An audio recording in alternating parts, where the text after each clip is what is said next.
They warned me about Dead Man's Curve on Ohio Highway. The rules were supposed to keep me alive. Don't stop. Don't listen. Don't look back.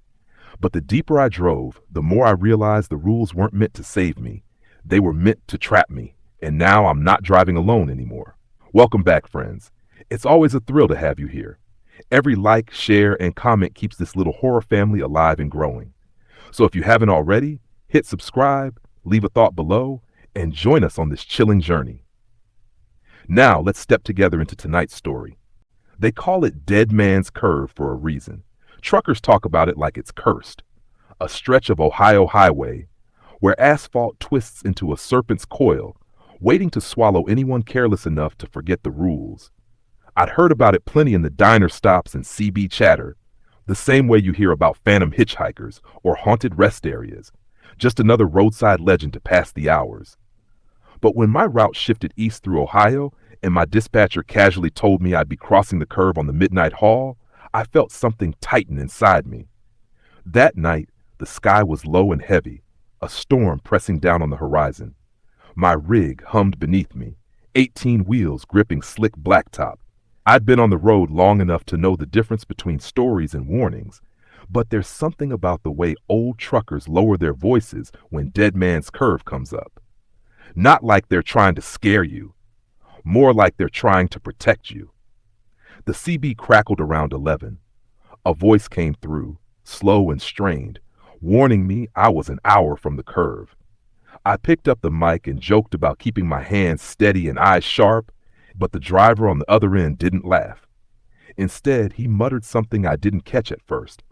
I leaned closer, static filling the cab. He repeated it, each word deliberate.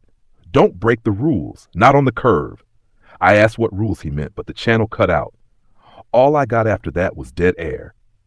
By the time the road sign appeared, Dead Man's Curve next 10 miles, the storm had rolled in. Rain hammered the windshield, blurring the reflective white paint into streaks. Lightning split the sky behind me, and the distant rumble of thunder kept time with my heartbeat. I gripped the wheel tighter and tried to focus, but a weight settled in the cab, something I couldn't shake. The first mile bent gradually, nothing worse than mountain roads I'd driven 100 times. But then the asphalt narrowed, hugging a ridge with no guardrail. Below, darkness yawned like an endless pit. My headlights barely cut through the downpour, illuminating nothing but twisting road and sheets of water. And then I saw it, the first sign. A wooden post jutted from the ditch, old and splintered, letters carved deep into the grain. Rule 1, never drive under 30. I almost laughed. With the rain flooding the pavement, slowing down was the safest thing to do. But something in the pit of my stomach warned me not to. Against my better judgment, I pressed the accelerator, letting the speedometer hover just above 30. The engine growled in protest, but the wheels held. Half a mile later, another sign. Rule 2, never honk your horn. Strange. I wasn't about to honk in the middle of nowhere anyway, but reading it sent a chill crawling up my spine. The letters looked fresh, like someone had carved them only days ago, though the wood itself was weather-beaten. I pressed forward. The curve tightened, winding me deeper into shadow. Lightning flashed, illuminating the cliff wall to my left, jagged and wet. In that instant, I thought I saw shapes pressed against the stone, pale outlines of hands, dozens of them, reaching outward as if trapped beneath the rock. By the time thunder followed, the vision was gone. Another sign loomed. Rule 3, never look in your mirrors. That one made me clench my jaw. Out here, mirrors were a lifeline. Blind spots killed drivers. But the moment I read it, I felt an almost irresistible pull, like my eyes wanted to flick upward to side glass. My skin prickled, hairs rising on the back of my neck. I forced my focus forward. Whatever was behind me could stay there. The storm worsened. Water pooled on the asphalt, and the wind howled through the trees. Yet for all the noise outside, the cab grew unnaturally quiet. Even the steady rumble of the engine seemed distant, muffled. My own breathing echoed too loud in my ears. The next mile stretched on forever. I counted seconds just to keep from thinking about the mirrors. That's when I caught sight of the fourth sign. Rule 4, never stop. The command burned itself into my mind. The rain thickened, so heavy it felt like the sky itself was collapsing. But I knew now that braking, even for a second, wasn't an option. A twisted thought crossed my mind. What if these weren't warnings, but instructions from something waiting here, eager for mistakes? Another flash of lightning split the sky, and this time I didn't imagine it. For one impossible heartbeat, the road ahead was crowded. Figures stood along the shoulder, tall and thin, their faces obscured by shadows. They didn't move. They just watched as my headlights swept over them. And then the thunder rolled, and they were gone. I gripped the wheel so hard my knuckles whitened. Every nerve screamed to stop, to turn around, to do anything but keep driving. But the signs echoed in my mind, hammering into me like gospel. Never stop, never look, never slow. And then I saw it. Another sign, nailed crooked to a post. Rule 5, never pick up the hitchhiker. The words twisted my stomach. Before I could even register why, a shape emerged from the downpour ahead. A man stood at the shoulder, arm raised, thumb out. His clothes clung to his frame, soaked through, and his face was hidden beneath the shadow of a hood. My rig barreled forward, lights sweeping across him. His head turned slowly toward me, and though I couldn't see his eyes, I felt them bore into me. I kept going. I didn't slow, didn't swerve. But in the split second before my truck roared past, he smiled. I couldn't see his teeth, but I knew he was smiling. My heart thundered in my chest. I wanted to believe he was just some stranded traveler caught in the storm. But then, seconds later, I saw him again. Same clothes, same hood, same raised thumb. Waiting further down the road. It made no sense. I pushed harder on the accelerator. The engine roared, fighting the incline, and my eyes stung with sweat despite the cold air pumping through the vents. Each new curve felt tighter, sharper. The rain blurred everything into streaks of gray. But there he was again. And again. The same hitchhiker, waiting, smiling. Somewhere deep in my chest, I knew what would happen if I stopped. I didn't want to find out. The road twisted, and I nearly lost control. Tires skidded, water spraying in white arcs, but the rig held. My pulse pounded in my temples, each beat screaming to turn back, to escape. But Dead Man's Curve doesn't let you turn back. And then I saw the 6th sign. Rule 6, if you hear your name, don't answer. The words carved into that post were deeper than the others, gouged so hard the wood split around them. I read them once, twice, and then forced my eyes back to the road. That's when I heard it. Faint at first, buried under the hiss of rain, but unmistakable. My name, whispered from the darkness outside the cab. At first, I told myself I'd imagined it. Long hours on the road, the rain pounding like static, nerves running wild. It could have been anything. But then it came again, clearer this time. My name, not shouted, not spoken, but whispered like a breath sliding into the cab through cracks that weren't there. David, hearing it froze every muscle in my body. My grip on the wheel slipped for just a second, the tires catching water that pulled me close to the edge. The headlights wavered across empty air beyond the guardless drop. My heart lurched so violently it hurt.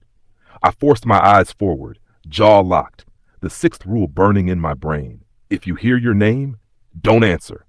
The temptation wasn't to speak, but to turn, to look for whoever was calling me from the storm. My throat tightened around a reply I hadn't even formed yet. David. This time it came from the passenger seat.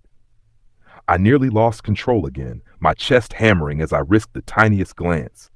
The seat was empty, but the leather was wet, dripping, as though someone soaked had been sitting there. A smell filled the cab, damp earth and mildew, thick enough to taste. I kept my mouth shut. I bit down on my tongue hard enough to draw blood, the copper taste reminding me I was still here, still moving. The road twisted again, the hitchhiker appearing on the shoulder, smiling wider now. He raised his arm higher, thumb pointing skyward, as though mocking me. I roared past, refusing to blink, refusing to acknowledge the voice still whispering my name in tones too soft to be natural. It slid from side to side, sometimes at my ear, sometimes from the sleeper behind me. The mirrors shook in my peripheral vision, streaked with rain. Instinct screamed to look, but I didn't dare. My chest heaved like I'd run for miles, sweat pouring despite the cold air. The signs had been warnings. Maybe they were the only thing keeping me alive. But the rules didn't say anything about what came next. The curve ahead was tighter, sharper than before. The hitchhiker stood in the middle of the lane this time, arms spread wide, hood dripping water. I slammed my horn without thinking. The blare shattered the silence, a desperate, automatic act.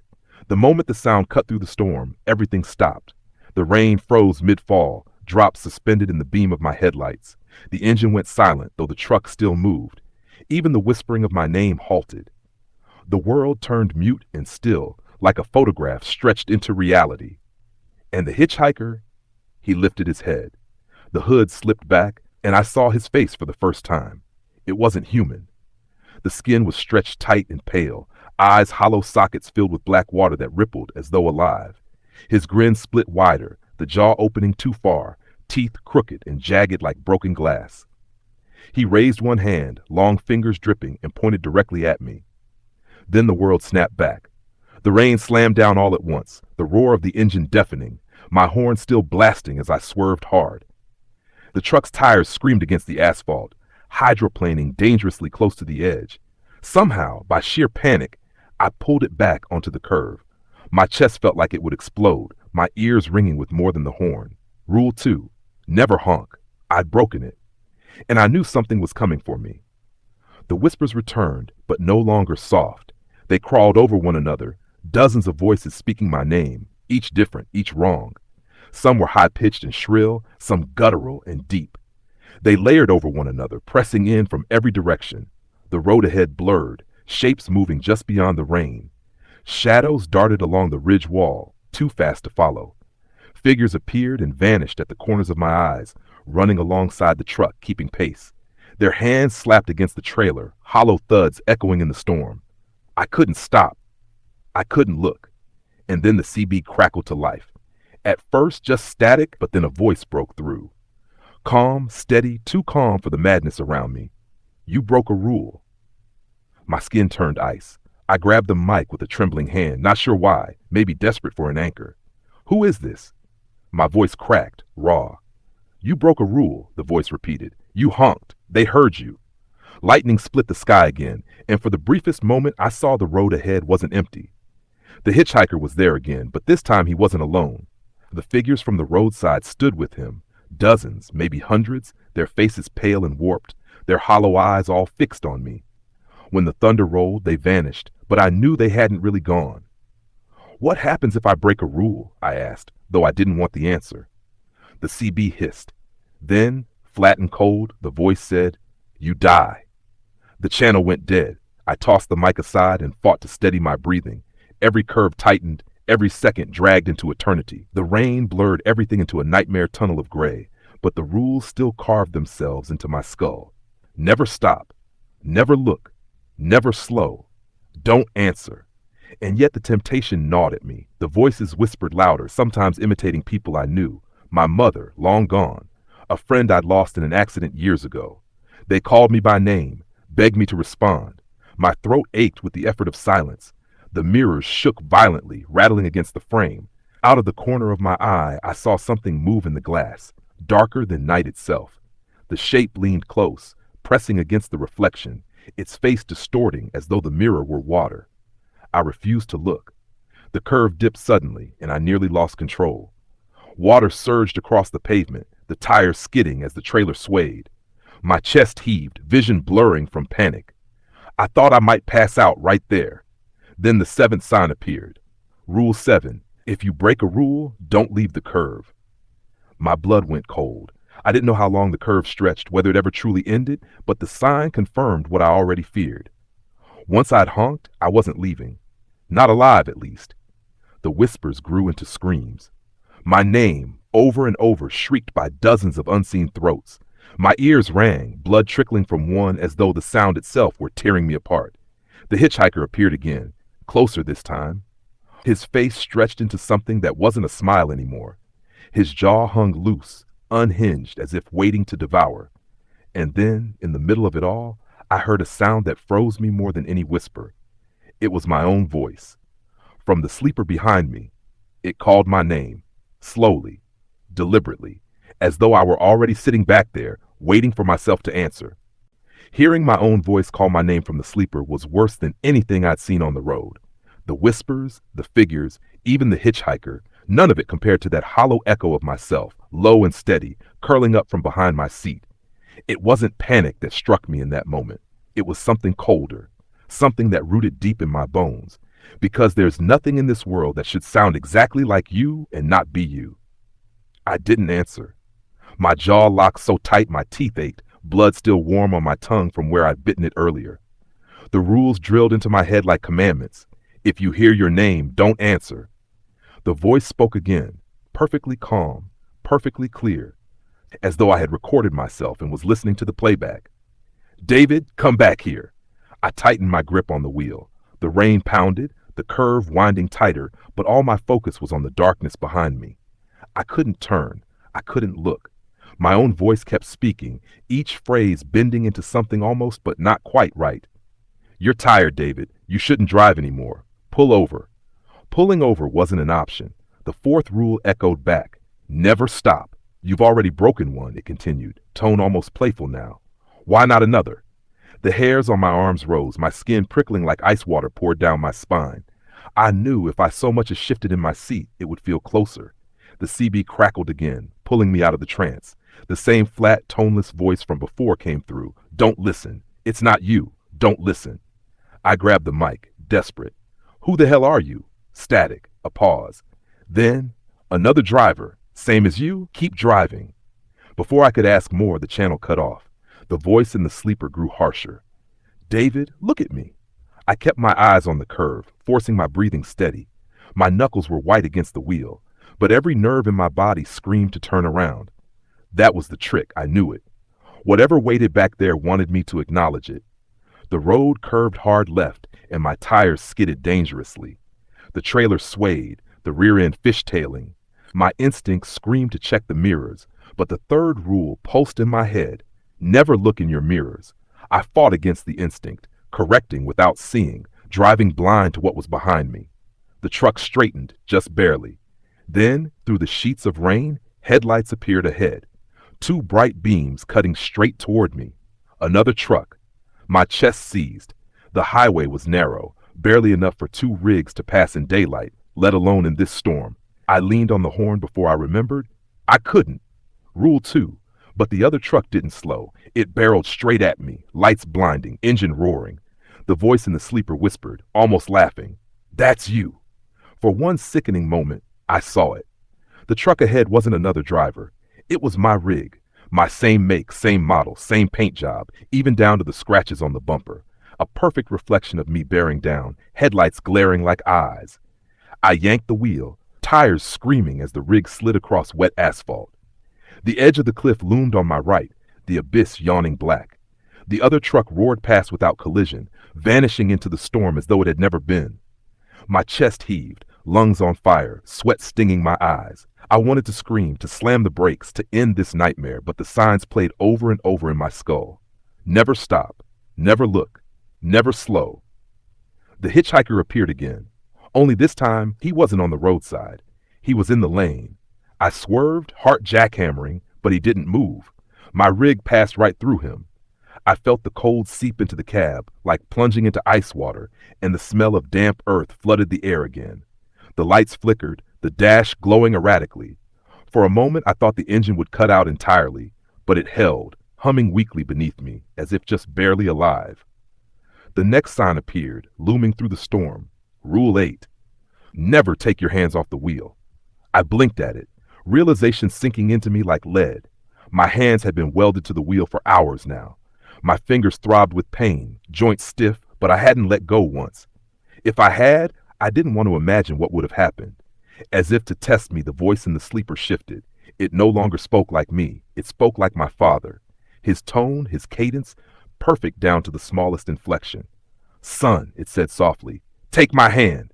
The steering wheel jerked violently, as though invisible fingers had wrapped around it. I nearly lost control again. My chest squeezed tight, panic threatening to overwhelm me.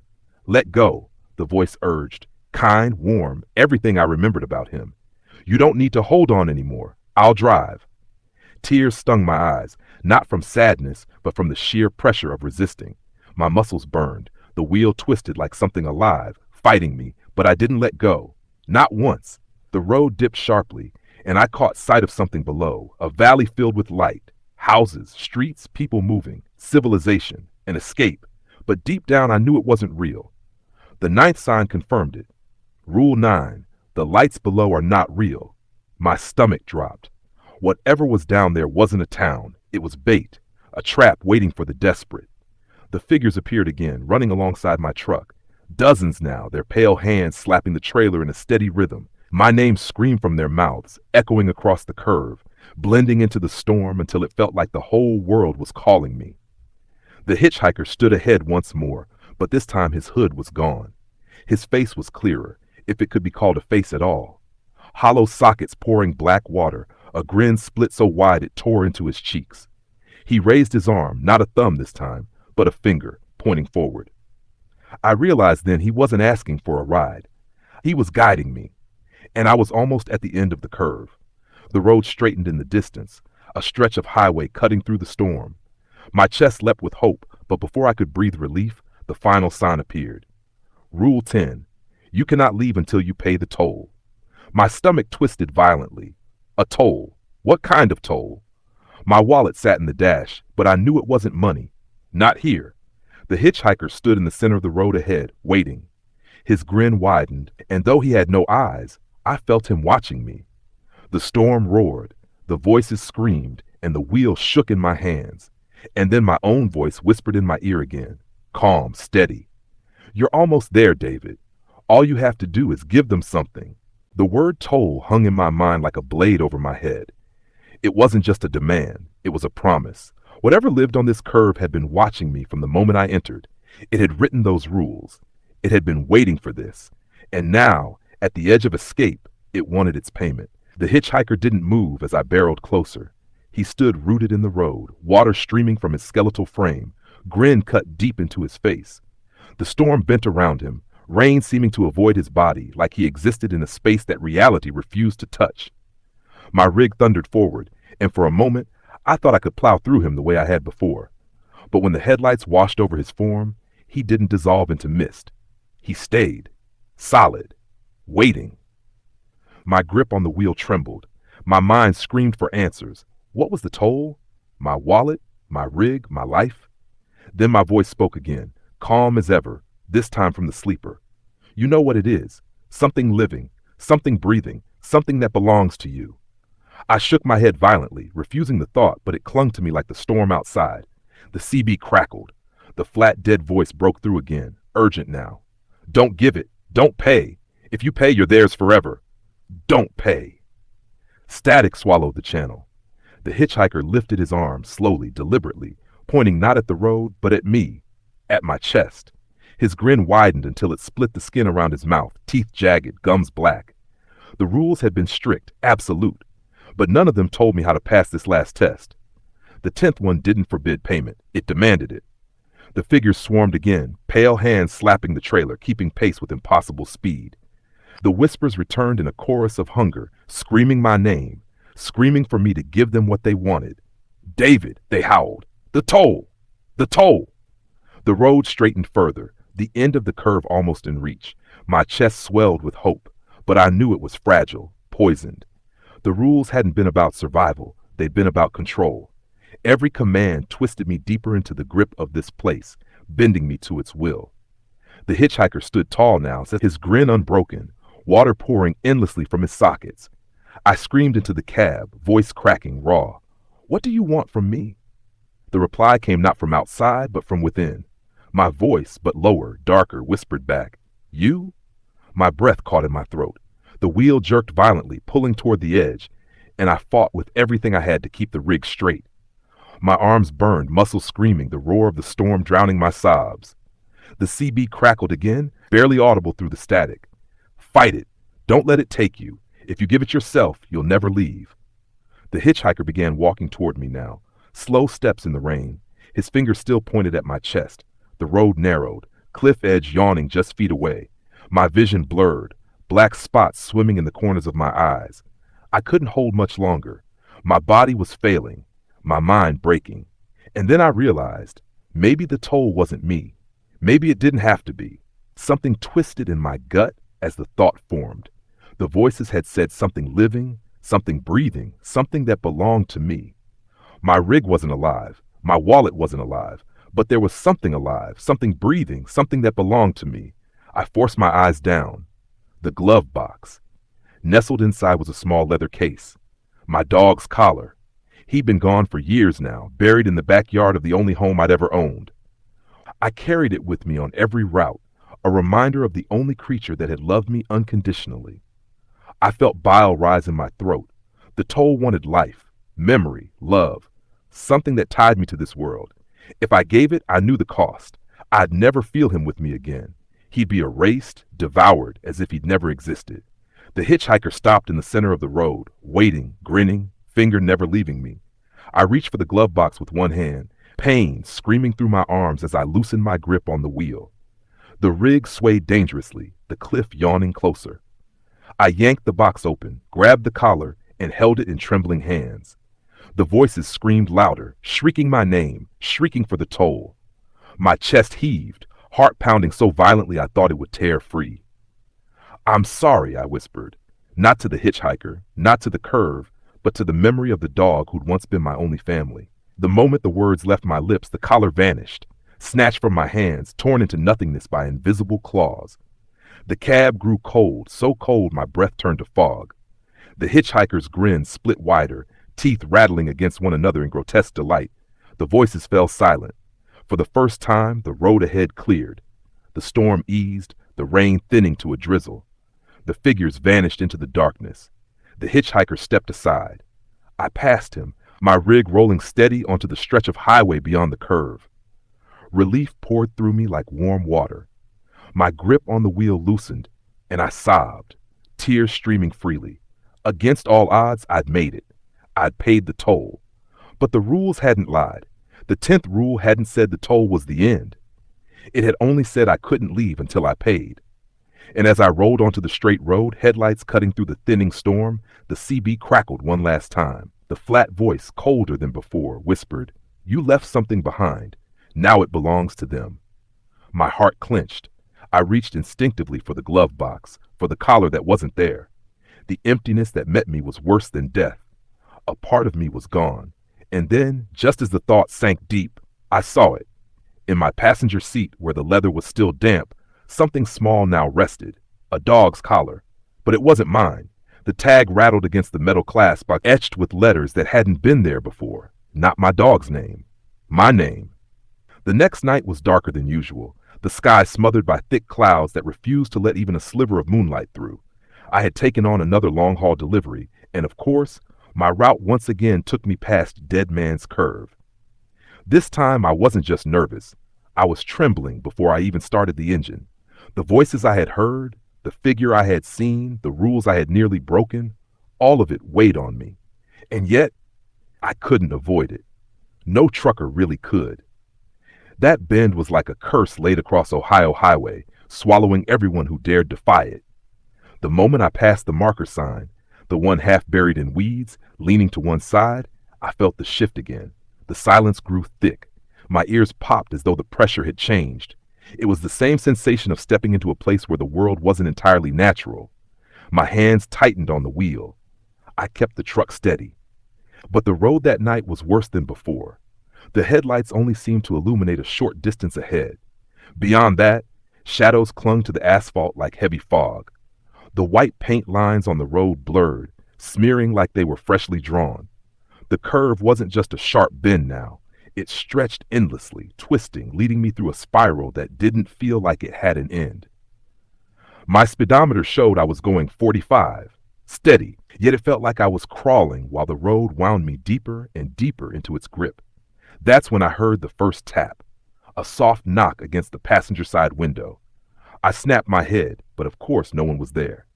The highway was empty, the woods on either side dark and still. I swallowed hard and reminded myself of the rules. Don't respond to noises. Don't open the door. Keep driving. Then came another tap, louder this time, on the driver's side. My pulse hammered in my chest. I didn't dare look, but out of the corner of my eye, I saw movement. A pale face pressed against the glass, eyes wide, mouth stretched into an awful grin. Its lips moved, though I couldn't hear words, just that awful static sound like a detuned radio filling the cab. I gritted my teeth and focused on the road, whispering to myself like a prayer, "Don't break the rules. Don't break the rules." The grin widened, the face sliding along the window, smearing something dark against the glass. My hands ached from gripping the wheel so hard. The truck shook slightly, like something was crawling along the side of it. And then the voice returned. Not from outside this time, but from the CB radio, though it wasn't on. "Pull over, driver, pull over. You're tired. Let me help." The voice was soft, almost kind, but dripping with something false. I knew the rule: never pull over near the curve. Ever. I pressed my foot harder to the pedal, forcing the truck forward. The engine growled, but the road still twisted endlessly. Suddenly, the world outside shifted. My headlights caught something up ahead. Cars. Dozens of them, crumpled and twisted, like they had been piled up over years. Wreckage littered the roadside. Some still smoked, though there was no fire. I passed one slowly and caught sight of a body slumped over a steering wheel, its eyes staring directly at me, lips moving. I couldn't hear what it said, but I knew it was mouthing the same warning, the same cursed call: pull over. I gritted my teeth and forced my eyes forward. But it was getting harder. Every wreck I passed, every broken body, every twisted piece of metal, they all turned their heads toward me. Impossible, but I saw it. Their necks snapped, their faces followed, their lips moved. A chorus of the dead begging, warning, or maybe luring me to stop. Then the truck's lights flickered, just for a moment. Darkness swallowed me, and in that second I felt it. Hands. Cold, skeletal hands clutching the wheel with mine, brushing against my arms, trying to pry me away. I roared and jerked the wheel, and when the lights came back, I nearly careened off the edge. Somehow I managed to stay steady. Somehow I was still alive. My breath came in sharp gasps. Sweat dripped down my neck. The curve still wound on, endlessly, and for the first time, I wasn't sure I would ever get out. Maybe the stories were true. Maybe once you broke a rule, or even thought about breaking one, you were trapped forever. And then in the distance, I saw him, standing in the middle of the road, directly in the path of my headlights. A man, or what looked like one. Tall, too tall, with his head tilted to the side as if his neck had been broken long ago. His eyes glowed faintly in the beam of my lights, and his arms dangled like they had no bones at all. I slammed on the horn, but he didn't move. Instead, he lifted his arm, slow and deliberate, and pointed at me. The truck shuddered, the radio crackled alive again, and a chorus of voices whispered through the speakers. "You don't belong here, but now you can't leave." The road behind me had vanished. The highway only led forward, deeper into the darkness, toward the figure that refused to move. I tightened my grip on the wheel, though my hands were slick with sweat. The road stretched on, and that figure, tall, broken, and impossibly wrong, waited for me at the heart of the curve. His pointing finger didn't waver, and the whispers through the CB radio only grew louder. They weren't words anymore, just a mass of voices groaning, screaming, laughing, overlapping until it sounded like the very dead were crammed inside the speakers. I told myself the same thing I'd been saying all along. Follow the rules. I had followed them to the letter. I hadn't stopped.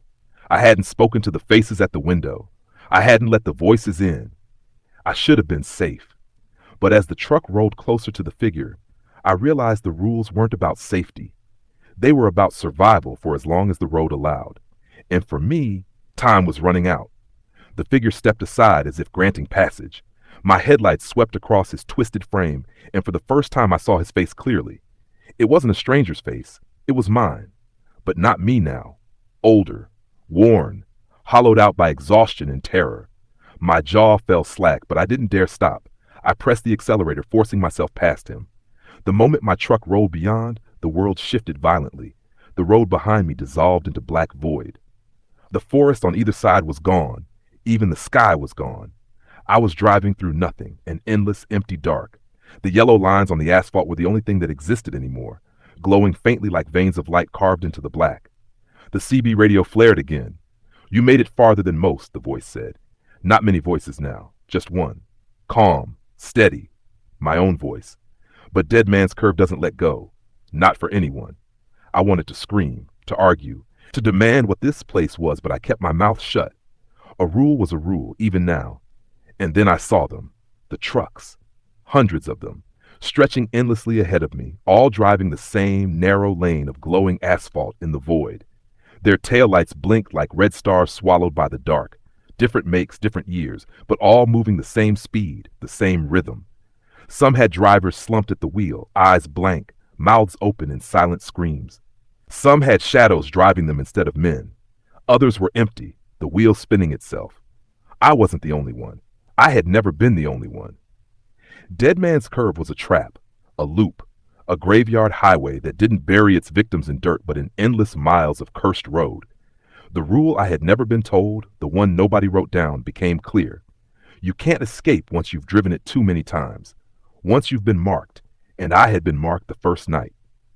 I pressed the gas harder, trying to weave through the endless line of trucks, desperate to find an end, a break, a way out. But every turn brought me back to the same line of red taillights, the same asphalt glowing beneath me, the same suffocating dark pressing on all sides. The curve wasn't a place. It was a prison. The last thing I saw before I stopped fighting was the reflection in the rearview mirror. Not me anymore. Someone else driving, a shadow in my seat, grinning wide with my teeth. I didn't scream, I didn't move, I just kept driving, and I'm still driving now. If you ever take Ohio Highway at night near Dead Man's Curve and you see a truck with its headlights too bright, bearing down on you, don't look into the cab, don't try to see the driver, because if you do, you'll see me. And once you see me, the rules won't save you anymore. Thank you for spending your time with us tonight. Your support means more than words can say.